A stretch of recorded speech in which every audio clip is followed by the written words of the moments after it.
Have you ever felt the sting of being singled out, as if out of everyone in the room, the arrows always find their way to you? You wonder why. You're not the weakest, you're not the loudest, yet eyes lock onto you, words cut deeper when they're aimed your way. It feels unfair, almost deliberate, as though your very presence unsettles something in them. The truth is, you carry a weight they cannot lift, and a light they cannot dim. That quiet strength, born from battles no one else saw, becomes a mirror. And when some people look into that mirror, they don't see you, they see everything they've avoided in themselves.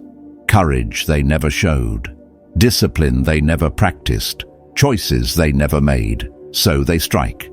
Not because of what you did, but because of who you are. And if you don't understand this game, you'll spend your life defending yourself against shadows. But what if the answer isn't to fight louder, but to master silence? Stay with me, and you'll see. As we step into the first chapter, imagine this scene. A quiet figure walks into a crowded room. No grand entrance, no announcement, yet something shifts. Conversations stumble for a moment, glances flicker in their direction, and though no word has been spoken, the atmosphere changes. That is the kind of confidence most cannot explain. It does not chase attention, but it commands it. This unsettles people in ways they rarely admit, because such presence exposes something they lack. It is not about being louder, richer, or stronger. It is about standing without apology, walking without shrinking, speaking only when needed. And that stillness forces others to confront their own unease. See, when you carry yourself with certainty, when your back is straight, your voice steady, and your gaze unbroken, you become a mirror. In that reflection, they see the fear they have been hiding, the hesitation that has stolen their chances, the compromises that have quietly chained them. Your calm becomes their discomfort. Marcus Aurelius once wrote, "The soul becomes dyed with the color of its thoughts." If your thoughts are marked by discipline, storms endured, and lessons carved into your bones, then your presence will reflect that strength.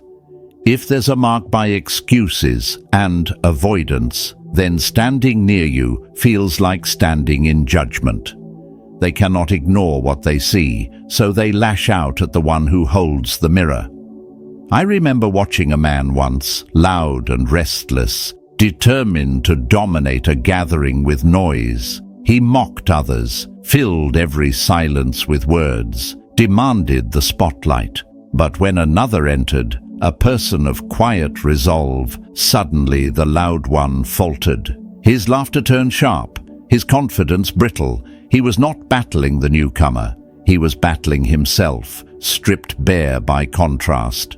So the attack comes, not for your actions, but for the discomfort your presence stirs.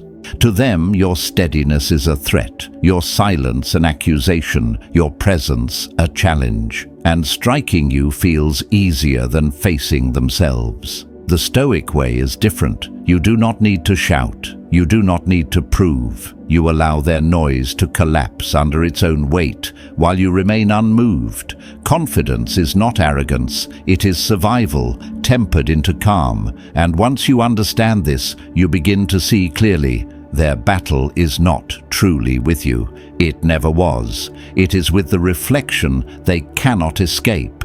This is the first cut of truth.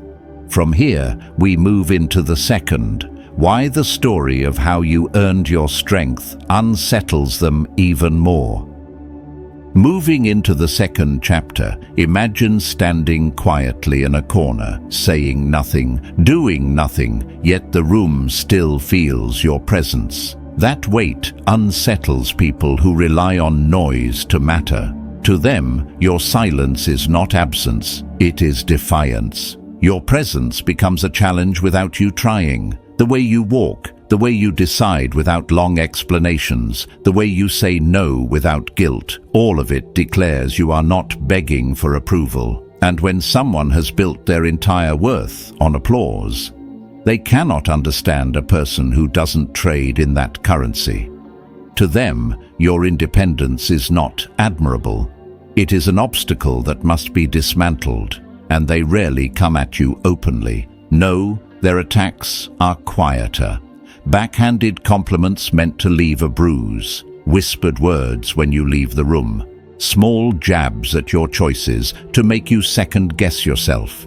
They chip away at you, hoping to drain the very thing that unsettles them, your assurance. If you are not careful, those cuts can convince you to shrink, to dim, to carry yourself smaller, just so they can breathe easier. But here's the truth. Your confidence was never built on their approval. It was born in survival, forged in nights that should have broken you, in mornings when no one believed you would rise, not even yourself. And yet, you moved forward. That kind of strength is not taught in classrooms. It is hammered into you in the fire of rejection, failure, and endurance. I once knew a man who carried that kind of quiet. He had been humiliated, dismissed, counted out.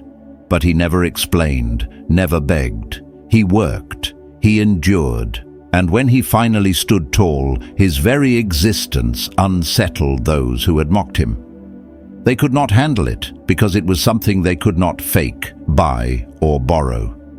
Seneca wrote, "Difficulties strengthen the mind, as labor does the body." When you have paid the price of suffering, you do not owe anyone an apology for walking tall. Those who never faced themselves will see you as a threat, but the truth is, you are not their enemy, you are their mirror. And that is why, as we advance, we must ask, what happens when the ones who know you best are the first to turn against your growth? Advancing to the third chapter, here's where the attacks shift from whispers to narratives. They'll try to rewrite your story, painting strength as arrogance, confidence as pride. Why? Because arrogance is easier to despise than authenticity. It's simpler to brand you a villain than to admit your presence unsettles them. Look closely and you'll see the real reason. Every time you lift your head high, they are reminded of the moments they kept theirs low. Each step you take forward recalls the chances they never dared to seize, the dreams they quietly buried. You are not their enemy, you are their reminder, and often the sharpest arrows come from those closest. Friends, family, colleagues, people who knew the older version of you, the one who doubted, the one who hesitated. They cling to that image, unable to accept you've outgrown it. So instead of celebrating your growth, they try to drag you back into the role you once played. Because your change proves that people can rise. And if you could rise, then so could they. That truth is too heavy for some to carry. I recall a woman who transformed her life after years of being overlooked. When she finally walked with certainty, those who once comforted her in weakness became her fiercest critics. Not because she betrayed them, but because her growth betrayed the stories they told themselves. It's easier to attack than to evolve. The Stoics warned of this. Epictetus said, "If you want to improve, be content to be thought foolish and stupid. When you change, you disturb the balance others built on your old self. Your new strength reveals their old stagnation. So they test you, they challenge decisions, create conflicts, hoping to see you stumble. They want a crack in the armor, proof that your strength is just a mask. But here's the truth. You don't stand tall because you never fell. You stand tall because you refuse to stay down. Over time, you'll see clearly. It was never really about you. You are simply the mirror, and the most powerful thing you can do is keep holding that mirror steady without apology. From here, we move into a deeper battlefield, where silence itself becomes your greatest weapon. Entering the fourth chapter, imagine a world where every voice is raised, every opinion competing to drown out the next. In that storm of noise, you choose something rare. You choose silence. And suddenly, the room shifts. People who thrive on chaos find themselves uneasy because your calm becomes a mirror. It reflects their disorder back at them, and they do not like what they see. They push harder, hoping to provoke you. They yell, they insult, they try to corner you into explaining yourself. But your stillness answers with something sharper than words. I am not here to play your game. That unsettles them more than any insult could. For them, silence is not emptiness, it is defeat. It is you winning without lifting a finger. Marcus Aurelius reminded himself, you always own the option of having no opinion. To refuse reaction is not weakness, it is mastery. And that mastery strips away their disguise. Noise covers emptiness. Long speeches, gossip, accusations, they fill the air to distract from the hollow underneath. When you meet noise with silence, the echo reveals what was always there. No substance, no truth, just air. I once watched a colleague attempt to dominate a meeting with endless words. He drowned the table with arguments, eager to impress. Yet one man remained quiet, listening. When he finally spoke, with 2 sentences, the room tilted. The loud one was exposed. His noise collapsed under its own weight. That is the power silence carries, but beware. Exposure makes people dangerous. They will whisper behind your back, bait you with subtle jabs, try to twist your stillness into weakness. They'll say you're cold, detached, arrogant, because admitting your silence is strength would mean admitting they've wasted years shouting into the void. And most would rather double down on noise than face that truth. Here's the reality. Every reaction has a cost. Each time you answer chaos, you hand over a piece of yourself. Silence is not indifference, it is protection. It is choosing peace over provocation, clarity over chaos. And as you hold that silence, you begin to see what they cannot. Patterns, motives, cracks in the armor they thought was unbreakable. That is why they fear you, because quiet eyes see more than loud voices ever reveal. From here, we move into an even sharper truth, why your discipline lived daily exposes the excuses others cling to. From here, let's step into the heart of what truly unsettles them, discipline. At a distance, people praise it. They admire the results, the consistency, the image of someone who shows up every day. But when they come closer, when they see the sacrifices you make, the self-control you practice, the choices you refuse, their admiration shifts. What once inspired now irritates. Think about it. Your discipline becomes a mirror reflecting everything they've avoided. The mornings they slept through, the promises they broke to themselves, the hours they traded for comfort instead of growth.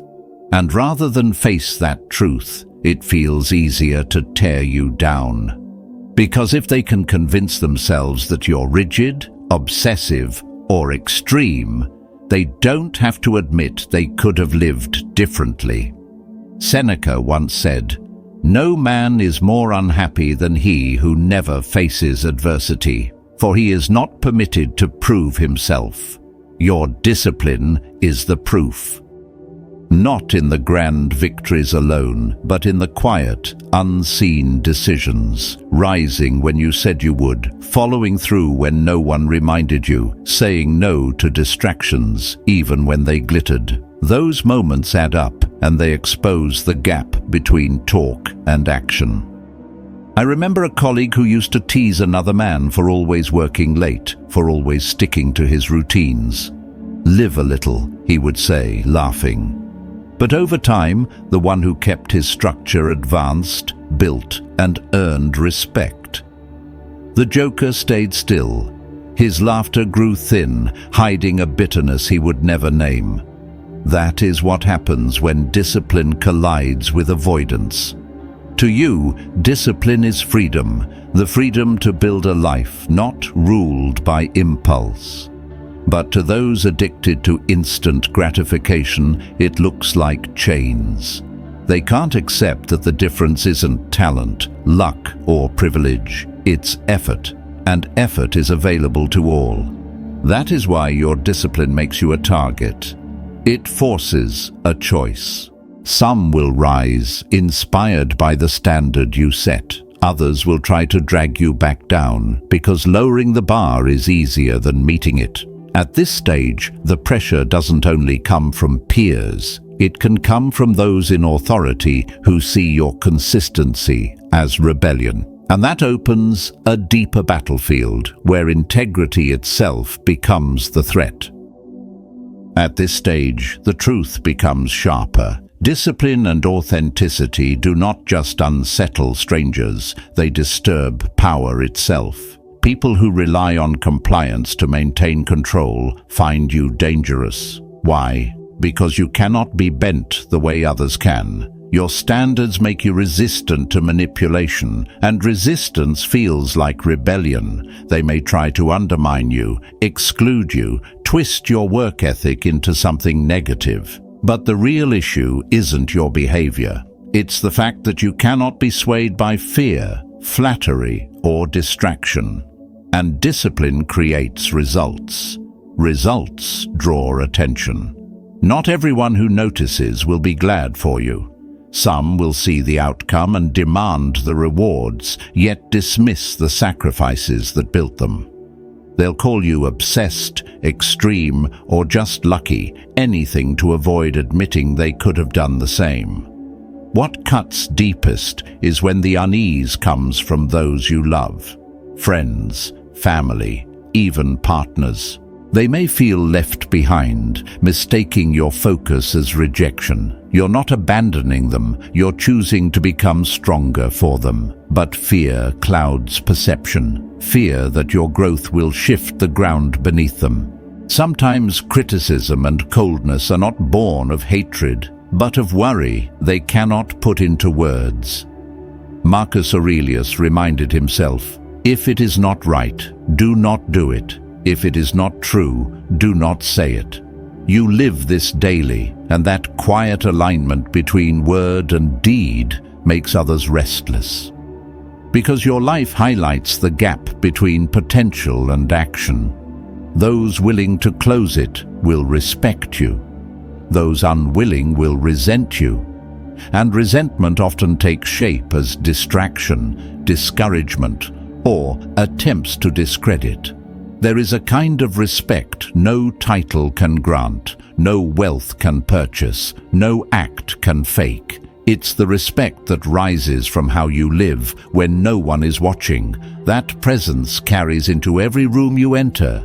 Some are drawn to it. Others are threatened by it. They can buy cars, clothes, and positions, but they cannot buy what you carry, quiet assurance. And when they realize this, they'll try to cast doubt. Subtle dismissals, interruptions, whispers meant to weaken your ground. But truth, lived steadily, always outlasts appearances. So, hold steady. Let your presence speak. And if these words resonate, type a simple discipline in the comments, subscribe for more, and carry this with you. Authenticity will always outshine performance. From here, we move deeper into why living in truth exposes every lie built to hide from it. Here's where the weight of real respect reveals itself. It doesn't come from money, titles, or clever performance. It comes from the way you make others feel seen, valued, and heard. And because of that, people trust you even when you never ask them to. But for those who've built their worth on applause and appearances, watching this unfold is unbearable. They can't replicate it, they can't control it, and they can't stand it. There is another layer. Respect born from character is stable. It does not rise and fall with fashion, circles, or circumstance. You don't need to fear losing it because it was never built on something shallow. That stability frustrates those who must perform daily to keep their image alive. While they exhaust themselves trying to appear strong, you simply live your truth. And that difference gnaws at them until resentment turns into targeting. I've seen it in group settings. You speak calm and steady, and suddenly another raises their voice louder or changes the subject altogether, not because you were competing, but because your quiet confidence made them feel like they were losing ground without a fight. People notice you without you demanding it, and that eats at them. They sense that no matter how hard they push forward, the respect you hold cannot be taken by force. So their only move, in their minds, is to tear you down to make themselves taller. This is sharpest in places where hierarchy matters: workplaces, institutions, social ranks. A person who climbed by politics feels insecure beside someone respected for integrity. They know people would follow you even without your title, and that terrifies them. So, they plant seeds of doubt, trying to weaken your credibility before others see what they already sense. In more subtle circles, the hostility hides behind jokes. They make you the punchline, exaggerate your flaws, whisper sideways remarks. But genuine respect is not fragile. It doesn't shatter under gossip. In fact, the way you respond or refuse to only strengthens it. Silence becomes a defense sharper than any excuse. Your presence carries weight because it is consistent. People know what to expect. You don't bend your values depending on who is watching, and that predictability builds trust. To those who thrive on masks, your consistency is a wall they cannot climb. So instead, they chip at the foundation, competing in games you never agreed to play. At its core, this is the truth. Your existence reminds them that real respect cannot be bought, borrowed, or faked. And that truth, steady and undeniable, will always expose the lies they live by. From here, we step into the deeper clash, where truth itself becomes the greatest threat to those who survive on deception. Here's where the battle sharpens: truth against illusion. When you choose to live honestly, without twisting facts to serve yourself, you become dangerous to those who rely on shadows. They can handle silence, compliance, and pretense. But a person who refuses to bow to half-truths threatens the fragile ground their power stands on. Think of it this way: you don't even have to confront them directly. The way you walk, the way you speak plainly, the way you choose integrity over convenience, each act makes their lies harder to sell. That alone is enough to make you a target, not because you've exposed them, but because you could. Living in truth carries a rare kind of alignment. Your words echo your actions. You don't make promises you won't keep. You don't say what you don't mean. That kind of steadiness shines like a spotlight, revealing cracks in the masks of those who bend and twist reality to keep control. And when their image begins to falter, their fear turns toward you. So they attack through discredit, rumors, twisted words, stories pulled out of context. They don't always believe their own accusations, but they hope others will. If they can plant enough doubt, the respect you've built might erode in the minds of those who don't know you well. Their strategy is simple: weaken your credibility so their deception can survive a little longer. I once knew a leader who built authority on charm and manipulation. When a quiet colleague began speaking plainly, refusing to flatter or play along, the leader's mask started slipping. Instead of correcting his own cracks, he spread whispers about the colleague: arrogant, cold, self-serving. But over time, the truth stood on its own. and the lies collapsed under repetition. Epictetus said, "If it is not true, don't say it. If it is not right, don't do it." This is the heart of Stoic strength, and it unsettles those addicted to distortion because truth demands accountability. Accountability is the weight they spend their lives avoiding. That is why sometimes your silence cuts sharper than words. It gives them nothing to twist, nothing to grab, nothing to use, and in that void, their own noise betrays them. From here, we advance to the next revelation, how your independence from control exposes just how fragile their power has always been. From here, let us step into the hidden war of systems and control. Sometimes the lies you stand against are not personal at all. They are woven into culture, into groups that survive on unspoken rules and quiet agreements. When you live in truth, you disrupt those patterns without even trying. You refuse to play along with what does not align with your values, and suddenly you become the problem. Labels follow, difficult, not a team player. Yet these are only weapons, crafted to protect a structure that fears collapse. Deep down, many of them know you are not wrong. They feel it when your words land. They see it when your actions hold steady. A complete lie can be ignored, but a truth lived with consistency gnaws at the edges of every excuse. That erosion is what terrifies them, because once the cracks spread, their hold on others cannot last, and truth always ripples. When you live with integrity, you give silent permission for others to do the same.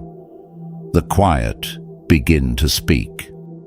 The compliant begin to resist. Those who bent too long begin to stand straight. And this is where targeting grows harsher, because it's no longer just about silencing you, it's about stopping the wave you've set in motion. I once saw a man in a workplace who refused to join the culture of cutting corners. At first, they laughed at him, then excluded him, then whispered against him. But over time, others began to follow his standard. The very system that mocked him found itself shifting because one man held to truth. That is the contagious danger of integrity. Marcus Aurelius reminded himself, if someone is able to show me that what I think or do is not right, I will gladly change, for I seek the truth. Those who thrive on control cannot echo those words. For them, the truth is not something to embrace, it is something to fear. And when they cannot control you, they grow desperate. Subtle tests, quiet manipulations, public pressure. When those fail, they escalate into attacks, hoping to isolate you, to turn others against you. Yet every attempt only reveals how fragile their power really is. This is the paradox. They see you not only as uncontrollable, but as contagious. And the possibility that others might catch your freedom is the very thing they cannot allow. At this stage, the confrontation deepens, when success itself becomes proof that their excuses were never real.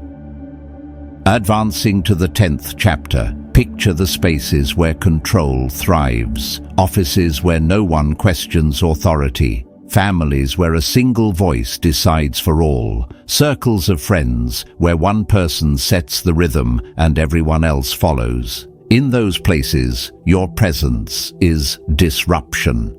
Not because you seek conflict, but because you refuse to nod when you don't agree, and you won't be silent when something feels wrong. That resistance alone is enough to expose how fragile their control really is. Instead of facing that truth, they brand you difficult, rebellious, uncooperative. Labels become their shield, hoping others will turn against you before they turn against the system itself. But being uncontrollable doesn't mean rejecting guidance or scorning authority. It means filtering everything through your own judgment. You weigh advice, but you decide. You respect rules that make sense, but you question those that serve only pride. That balance, reason over blind compliance, is what they cannot stand. Seneca once wrote, "No man is free who is a slave to himself." You've broken that chain. Emotional manipulation doesn't sway you. Guilt fails. Flattery rings hollow. Threats of withdrawal mean nothing because you've learned how to stand on your own. That self-sufficiency makes you untouchable, and untouchable is the last thing a manipulator wants to see. So they escalate. They challenge you in public, hoping to shame you. They twist your independence into arrogance, hoping to scare others away from following your path. Yet each attempt often backfires, because the more they press, the clearer your steadiness becomes. People watching begin to see what you've known all along. Strength revealed under pressure is the most convincing kind. One of their sharpest weapons is isolation. They may nudge others to step back from you, to leave you standing alone. They think loneliness will break you, that without approval you'll return to chains. What they cannot understand is that your independence isn't a pose, it's a foundation. You would rather walk alone than walk in shackles. Freedom is costly. You've made peace with that. It may cost relationships, comfort, opportunities, but the price of surrender is higher. They cannot buy your self-respect, and they cannot threaten you into betraying your values. So when you are targeted for your independence, take it for what it truly is: confirmation, proof that their tools fail where you stand, proof that their power breaks against your boundaries, proof that you are your own. From here, the path leads toward the sharpest revelation yet. Why your very success unmasks every excuse they've ever lived behind. Here's where the test of success cuts the deepest. Everyone says they want it. Few are willing to endure what it demands. For many, it is easier to explain why they cannot than to admit they never tried long enough, never stayed the course, never faced the grind without complaint. Your success becomes a light that strips away their comfort. It exposes what their excuses cannot hide, and light can burn. When you achieve, those who've invested years in protecting their limitations feel threatened, not inspired. They see you and are forced to remember every chance they let slip, every morning they slept in, every decision where they chose comfort over growth. To them, it is unbearable. Easier to say you were lucky, easier to say you changed, easier to call you obsessed. Anything so they don't have to face themselves. Marcus Aurelius once wrote, "Waste no more time arguing about what a good man should be. Be one." Your success is exactly that, evidence. Not speeches, not claims, but proof that effort, persistence, and discipline bend reality, and proof unsettles those who live on words alone. I've seen this play out. At the start, people cheer you on, thinking you will never cross the finish. But when you do, and when you keep going, their cheers grow faint. Some distance themselves, others turn to discrediting. Not because they hate you, but because your victories hold up a mirror they cannot bear to look into. Excuses are fragile things. They can survive in the dark, but collapse under the weight of evidence. And when your success grows public, the threat multiplies. Questions rise in others. How did you do it? Could I?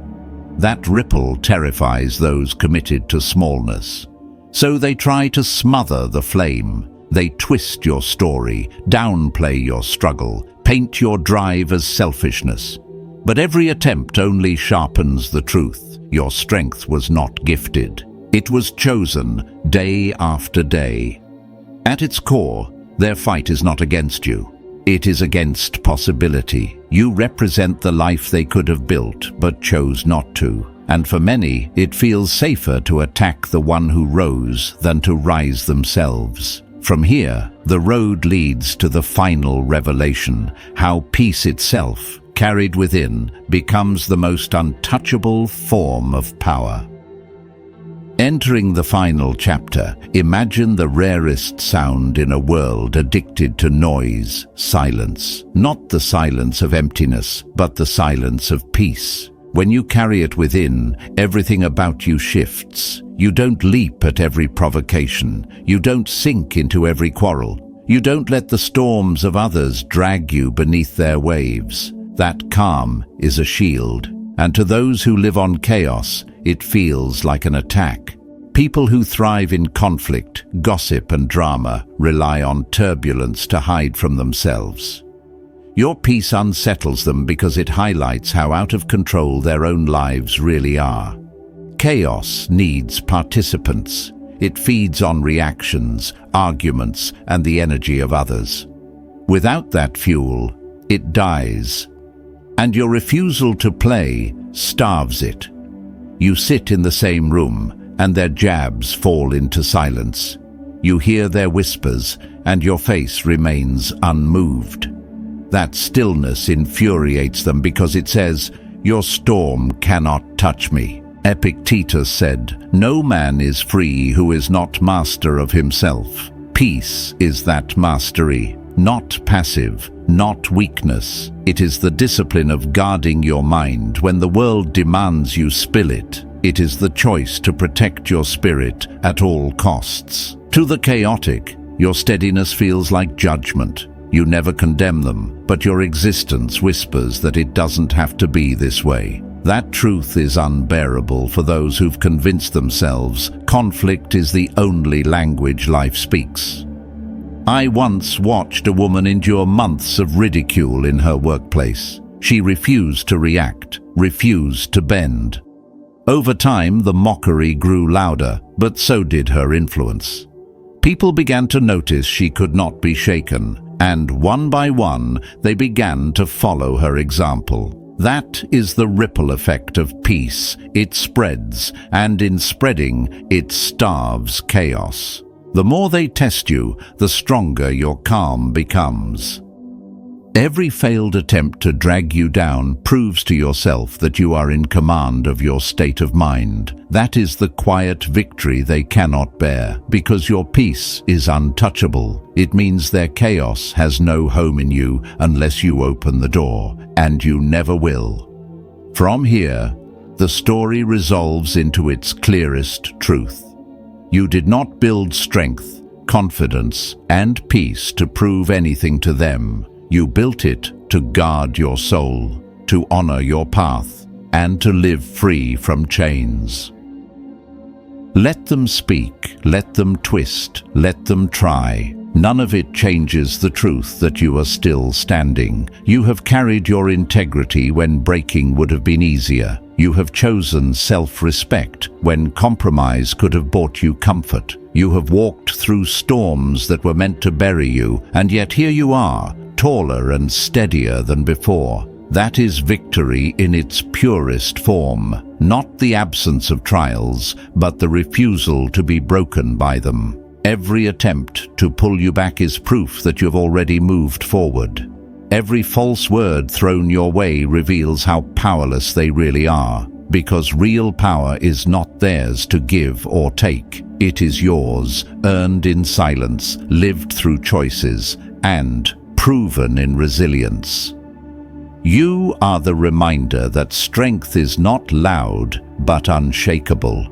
So keep walking, keep building, keep living in truth. Let your very life be the answer they cannot undo. Comment "still here" if this spoke to you, and subscribe if you are ready to carry this strength into every step ahead. Your journey is not over, it is only unfolding. The next chapter is waiting, and it will be even greater than this one.